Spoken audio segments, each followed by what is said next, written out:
Hi there, welcome to my video on review of Thinkific course templates. In this video, I'm going to review and help you decide between all the different templates available in Thinkific and help you decide which one is best for your needs.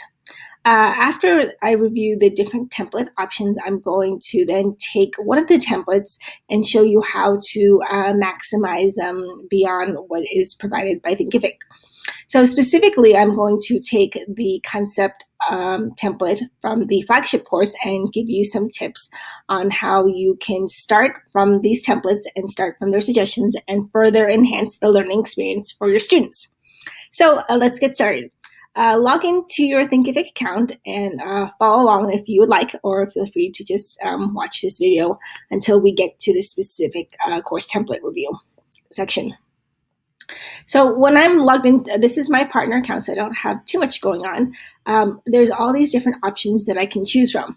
And so what I would suggest is if you are new to creating curriculum or creating learning experiences or designing curriculum, then I would definitely start with either the Presale template, the mini course template, especially if you are just starting out. Now, if you've already got an audience and you have experience, giving content and delivering your content, and people are interested in your content, and you've moved past these initial phases of validating and testing, then you're welcome to definitely follow along later, and we'll go over the flagship course template. But if you don't have any experiences and are new to Thinkific, then the Presale template is really, as it says, it's a presale. It's great for people who are, growing their list and growing their following and are interested in seeing if people might be wanting to buy a course. The Presale template is a great way for you to kind of pre-sell, as they say, so gauge interest for a course without having to build it. The idea is that you start to take names, kind of like a waiting list, and you see how many people want this specific product that you're interested in building. And then once you have that, then you can either choose from different options to either build the product based off of an initial shopping cart list of people who have signed up. You can then offer to teach it live, or you can just take the information and start building it week by week.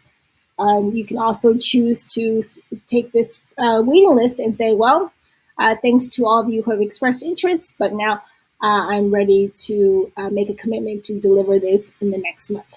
So that's one option, that's Presale. The other option template is a mini course. The mini course is great for many reasons. The mini course template is really a good way to test your audience and test your market. The mini course is a great way to then use it as an opt-in, so that if you see that people are getting great experiences and getting great results from your mini course, then you can use that as a warm-up to extend the mini course into a bigger flagship course. The mini course is also great because you can build, in Thinkific, they allow you to, on the free plan, build 3 courses for free. They only take a service fee through the payment. There's a payment service fee, and there's a sales. They take a percentage of sales. I don't remember what the percentage is, but that's just how it works in exchange for the free software.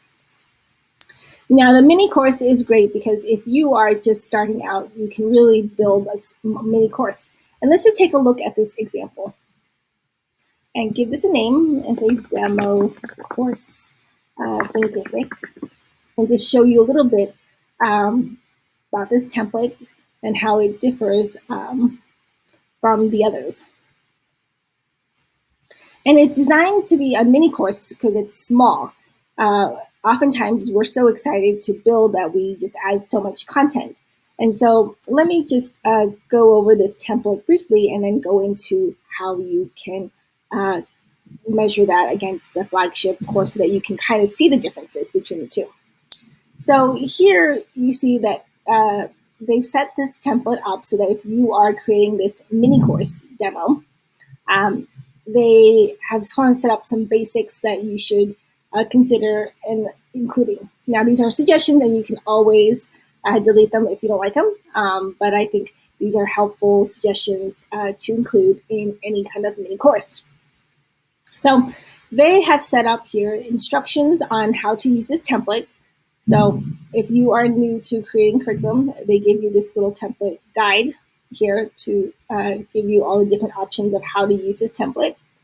And then they also give you this welcome because they feel like welcoming new students to the platform, and the course is always essential. And then a let's get started. And then they have them finish the end of the mini course with a next steps. So this is a good template to start off with, but if you are building your mini course and you're just using this template, you might want to remember that this is just kind of like what they say is the fundamentals, like the basics of introducing your students, or welcoming to your students, and then the final notes. Everything in between is kind of up to you.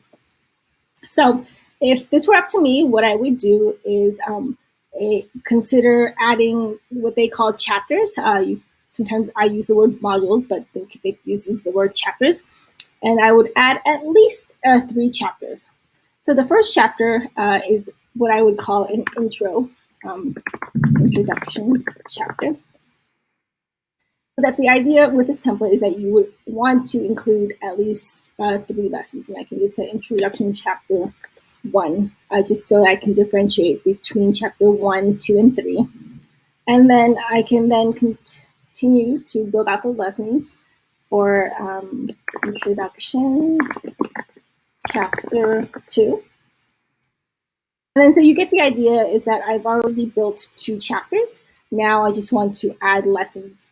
And here's where I would suggest adding at least video, quiz, and some kind of interactive activity. So it could be there's some kind of a game or some kind of assignment, just as a way to make this a 2-way learning experience rather than as a 1-way learning experience of just watching a video. So that is my suggestion for this mini course template and how to really maximize the template so that you have the kind of beginning and ending conclusion of the fundamentals, but that you really include these kinds of in-between content, which is really the heart of your mini course.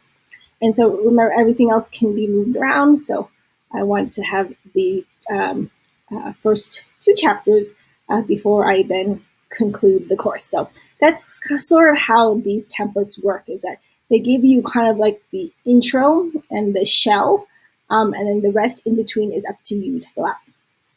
So mini course is kind of simple. It's kind of, the idea is to really get people to take the course, give feedback, and not make it too long.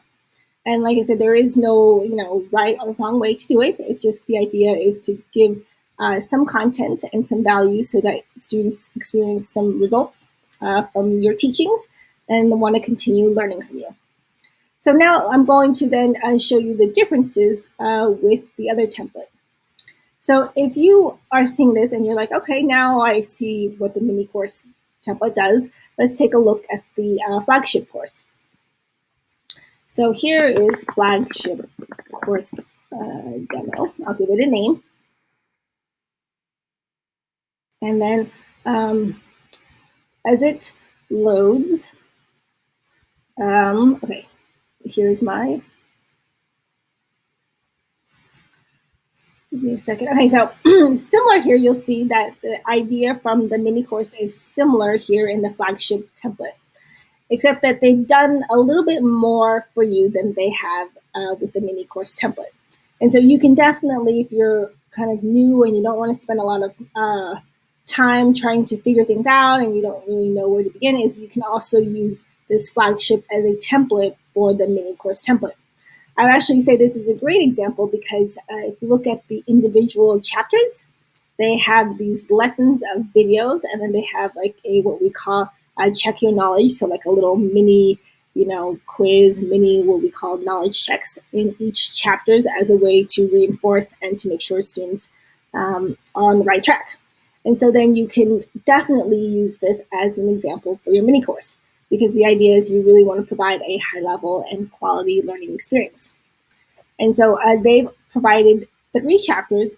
And so I would say, there is no right or wrong way in terms of flagship courses, but I would, from my experiences designing curriculum and designing courses, suggest that if you are building a flagship course, make sure that you have at least a minimum of 5 modules, and you have to think about, what the progression from module 1 or chapter 1 to module or chapter 3 to 5, because learning is, we like to think of learning and designing learning as very sequential and very sort of like a kind of like a scalloping or a ladder folding, so that you kind of take steps from one place on the ladder up to the next, all the way to the top.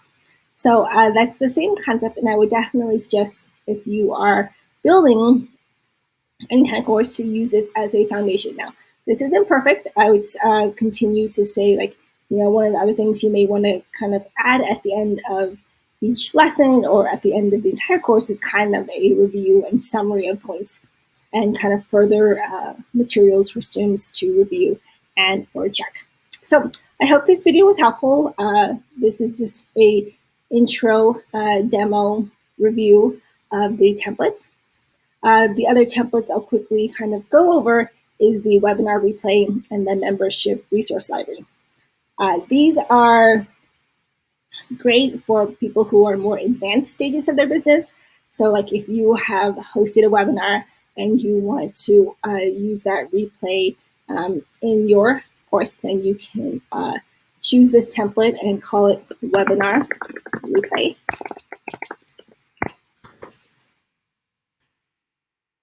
And once this is created, you'll see that you can use this template to then, use this replay to as a call to action. So maybe people have watched the replay and they didn't buy, then you can send them, after you've seen that they've watched the replay, to buy or purchase either into a membership or into the actual product. So these are different kind of tricks that you can use with these different templates in Thinkific. And then the last template that I will review quickly is this membership resource library. I'm personally not a fan of memberships, but if you are, then this is a great way to get started, because this template, if I give it a membership test, allows us to create a membership with some kinds of little tips and tools on, what the best way to organize either the PDFs or audios or video resources. And so this is just one way that you can organize your membership, but there are many other ways. And this is just if you are sort of getting started, you don't need to go full out customization. This is just a good sort of, like I say, intro bar. And as you grow in your business, then you can definitely organize the membership based on testing, based on preferences from your customers, and ways that you've heard and seen, because there's a lot of different options out there that you can sort of customize to really maximize the membership beyond just, having people pay for membership and just watching audios and videos. There could be a different way to sort of customize the experience so that it's more interactive and more engaging than just kind of buying a membership and just kind of passively watching. So that's just a quick overview of the different templates in Thinkific. Let me know if you have any questions, comments. Leave a question, comment if you want to hear more. Give this video a like and subscribe, and look forward to talking to you all soon. Thanks again.